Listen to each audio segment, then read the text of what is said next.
షాబాద్ ఏదైతే వరుస హత్యల కేసులో కీలక పరిణామం చోటు చేసుకుంది. నిన్న నిందితుడు రాజ్ కుమార్ కొత్తూరు పరిధిలో అంటే దైవాలగూడకు దాదాపు 30 కిలోమీటర్ల దూరంలో తన మేనమామ గ్రామానికి సమీపంలో కొత్తూరు సమీపంలో పంజర్ల గ్రామం వద్ద ఒక వెంచర్లో విషం తాగి చనిపోయిన స్థితిలో అతని మృతదేహాన్ని పోలీసులు స్వాధీనం చేసుకోవడం జరిగింది.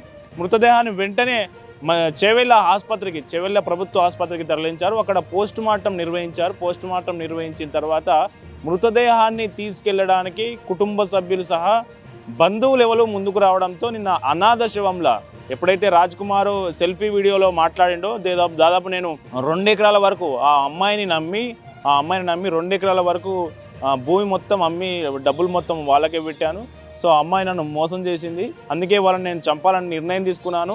నన్ను, నా భార్య, పిల్లల్ని ఒక అనాథ శవాల్లా మీరందరూ దహన సంస్కారాలు చేయాలి. సో ఇట్లాంటి అన్ని విషయాలు మాట్లాడుతూ సెల్ఫీ వీడియో ఆయన ఫోన్లో రికార్డ్ అయిన విషయం మనకు తెలిసిందే. ఆ వీడియో వైరల్ కావడంతో అనాథ శవంలా నన్ను అంత్యక్రియలు జరిపించాలని రాజ్ కుమార్ కోరుకున్నట్లుగా నిజంగానే ఎవ్వరూ పట్టించుకోలేదు. కనీసం చివరి చూపు కూడా ఆయనను చివరిసారిగా చూసేందుకు కూడా ఆయన అన్న రాజ్ కుమార్ సోదరుడు ఎవరైతే ఉన్నాడో ఆయన ముందుకు రాలేదు. నిన్న చేవెళ్ళ ప్రభుత్వ ఆసుపత్రిలో పోస్ట్ మార్టం తర్వాత తల్లి ఒకటి అక్కడికి వచ్చి రాజ్ కుమార్ చివరి చూపును చూసినట్లుగా మనకు తెలుస్తూ ఉంది.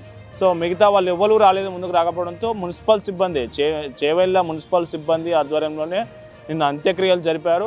చితికి నిప్పంటించింది కూడా మున్సిపల్ సిబ్బంది చితికి నిప్పంటించి దహన సంస్కారాలు నిన్న అర్ధరాత్రి 11 గంటల సమయంలో దహన సంస్కారాలు పూర్తి చేసినట్టు తెలుస్తూ ఉంది. మొత్తానికి ఈ కేసుకు సంబంధించి బాలిక మీద నిందితుడు కీలక ఆరోపణలు చేయడం, సో దాదాపు లక్ష రూపాయలు వాళ్ళ కుటుంబానికే పెట్టానని చెప్పడం, సో ఆమె మీద ఉన్న కోపంతో బాలికను తల్లిని, బాలిక నానమ్మను, అట్లాగే తన భార్యను, 2 పిల్లలను మొత్తానికి 6 హత్యలు చేసి 2 రోజుల పాటు జూలై 10వ తేదీ రోజు జరిగినటువంటి అర్ధరాత్రి జరిగినటువంటి హత్యలు.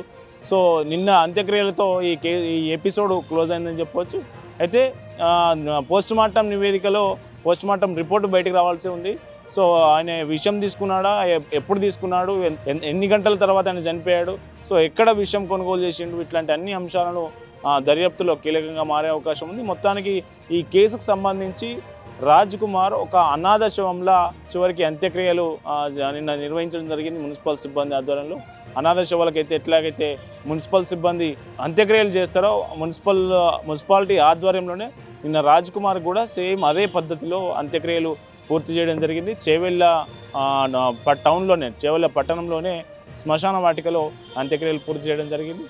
సో ఈ కేసుకు సంబంధించి పోలీసులు ఇంకేమైనా వివరాలు బయటికి పెట్టే అవకాశం ఉందా, సో నిందితుడు చేసినటువంటి ఆరోపణలో ఏమైనా నిజం ఉందా లేదా తెలియదు. కానీ మొత్తానికి ఈ 2 కుటుంబాల్లో మిగిలిన ఒకే ఒక్క మహిళ, ఒక యువతి అని చెప్పొచ్చు. ఆమె హ్యాండిక్యాప్డ్. ఎవరైతే బాలిక ఉందో రాజ్ కుమార్ ఆ బాలికకి ఏదైతే రిలేషన్ ఉందని చెప్తా ఉన్నారో ఆ బాలిక వాళ్ళ అక్క, దివ్యాంగురాలైన అక్క, ఆమె ఒక్కతే మిగిలి ఉంది. ఈ 2 కుటుంబాలలో ఇప్పుడు ఆమె ఆలనా పాలన ఎవరు చూస్తారు, ఆమె బాగోగులు ఎవరు చూస్తారు, కనీసం ఆమె పనులు కూడా ఆమె చేసుకోలేని స్థితిలో ఆమె ఉందని చెప్తా ఉన్నారు. సో ఈ 2 కుటుంబాలలో మిగిలిన ఆమె ఒక్కతే ఉంది కాబట్టి ప్రభుత్వం ఏమైనా పరిహారం ఆ బాధిత కుటుంబానికి అందజేస్తుందా, ఆమె బాగోగులు చూడడానికి ప్రభుత్వం ఏమైనా ముందుకు వస్తుందా, సో ఇట్లాంటి అన్ని అంశాలు చూడాల్సి ఉంది.